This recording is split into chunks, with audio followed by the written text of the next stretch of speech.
उपचुनाव कोई आम चुनाव नहीं है और इस बार जो सिद्धांत विहीन राजनीति जनादेश का अपमान करके एक दूसरे के प्रति क्रिया कसम खाए थे कि कभी नहीं मिलेंगे, सारे सिद्धांत को छोड़ के सत्ता के लिए भूखे भेड़िए की तरह गलवहियां किए हैं। जनता इसका जवाब देगा दोनों जगह बिहार की जनता इनको सबक सिखाएगा कि इस तरह से सत्ता के लिए सारा मर्यादा और सिद्धांत छोड़कर राजनीति करने वाले बिहार का मान सम्मान नहीं बढ़ा सकता है। मोकामा में अनंत सिंह को पिछली बार जो है मौका दिया गया था, इस बार भी जो है परिवार को मौका दिया जाएगा। क्या लगता है कि वो सीट? देखिए, कोई व्यक्ति चुनाव नहीं लड़ता है, बिहार की जनता की विश्वास बिहार का सम्मान बढ़ाएगा और इस बार बिहार की जनता अपने विश्वास को सही लोगों के ऊपर करेगा और सही लोगों को जिम्मेवारी देगा।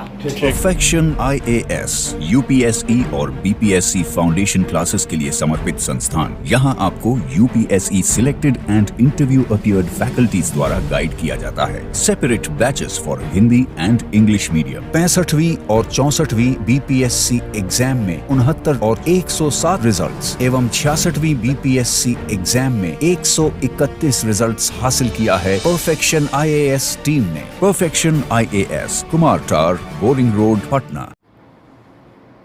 देखिए, माननीय मुख्यमंत्री जी जब से सत्ता में आए, श्रीमान लालू प्रसाद यादव जी और माननीय नीतीश कुमार जी, बड़े भाई छोटे भाई की मानसिकता दोनों की एक ही समान है कि अपने मन की बात को करना, विधायिका को कमजोर करना, डिक्टेटरशिप तानाशाही प्रवृत्ति चलाना, अफसरों के द्वारा प्रशासनिक अराजकता का रोल ज्यादा सरकार के अंदर हो गया है।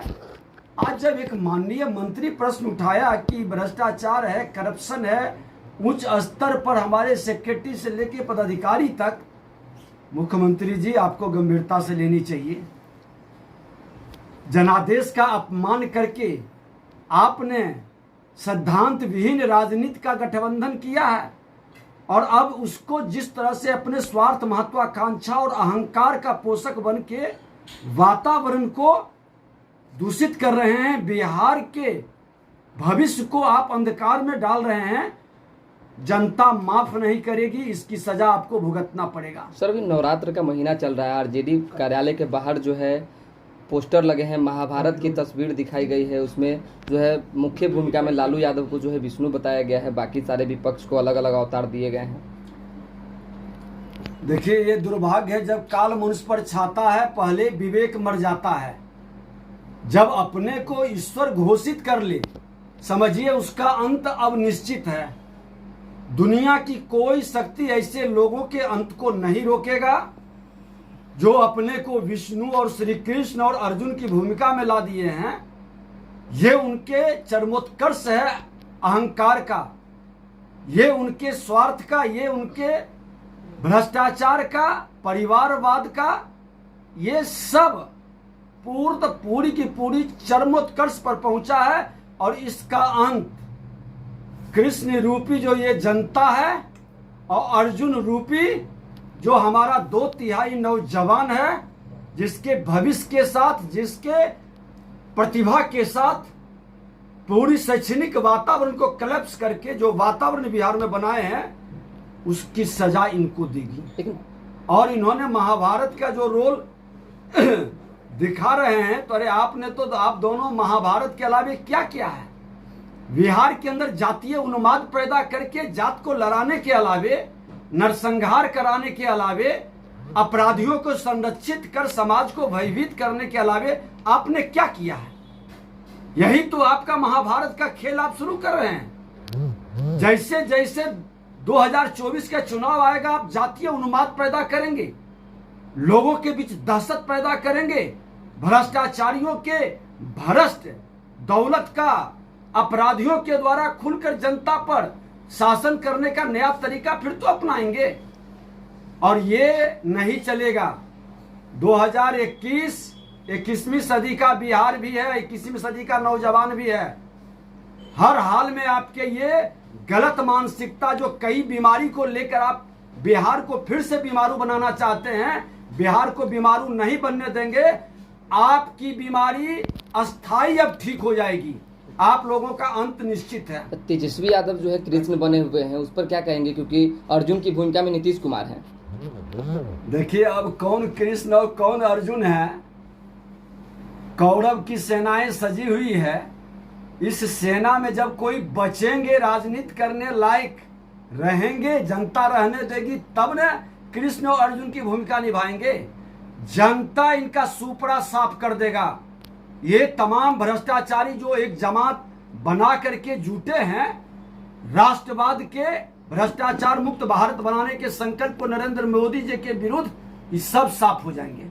ललन सिंह आप लोगों पर बयान दे रहे हैं और कह रहे हैं कि आप लोग जो हैं प्रशांत किशोर को फंडिंग कर रहे हैं। कल से पैदल यात्रा निकाले हैं प्रशांत किशोर, एजेंट भी बता रहे हैं। अब देखिए, ललन बाबू बहुत ज्ञाता हैं, बहुत ज्ञानी आदमी हैं। हमारे क्षेत्र के माननीय सांसद हैं, सम्मानित सांसद हैं। ये भी एक बार माननीय नीतीश कुमार जी के आंतरी के दांत गिनने के लिए चले थे। बहुत फ्रस्ट्रेशन में थे। उस समय भी लोग यही कहता था कि ललन बाबू को माननीय मुख्यमंत्री नीतीश कुमार जी जान के बाहर किए हैं। वो जितना हमारे विरुद्ध बोलेगा, हमारा वोट एकजुट होगा। तो ये अनुभव उनके पास है। जिस तरह से 2010 में ये मुख्यमंत्री के विरुद्ध वातावरण बना रहे थे और जो माहौल खड़ा कर रहे थे, उसका परिणाम देखिए। बाद में जाकर के किस तरह से क्षमा मांग करके और उन्हीं के गलबहियां कर लिए। आज प्रशांत किशोर जी को द्वारा यही लोग भेजे हैं और वातावरण बीजेपी के साथ जोड़ करके फिर कल उनको मिला लेंगे। ये इनकी राजनीतिक धूर्त राजनीति का, छल कपट से भरा हुआ राजनीति का एक माध्यम है। ललन बाबू के तरह ही प्रशांत किशोर जी का पथ का अनुभव ये अपना सुना रहे हैं। ये कैसे, इतना बड़ा अनुभव कैसे इनको ज्ञात हो रहा है? जो खेल इन्होंने खेला है वही खेल प्रशांत किशोर जी से खिलवा रहे हैं। और बिहार की जनता राजनीतिक रूप से परिपक्व है। ये लोकतंत्र की धरती है। यहाँ का हर बच्चा के डीएनए में लोकतंत्र की जीन भरा हुआ है। वो समझता है कि कौन मेरा हितैषी होगा और कौन हमारा सांस्कृतिक विरासत प्रतिभा का दुश्मन है। बिहार को कलंकित और बिहार को हमेशा बीमारू बनाने का किसकी मानसिकता है, इस पर इस बार चुनाव होगा और इस पर निर्णय होगा। ठीक है सर।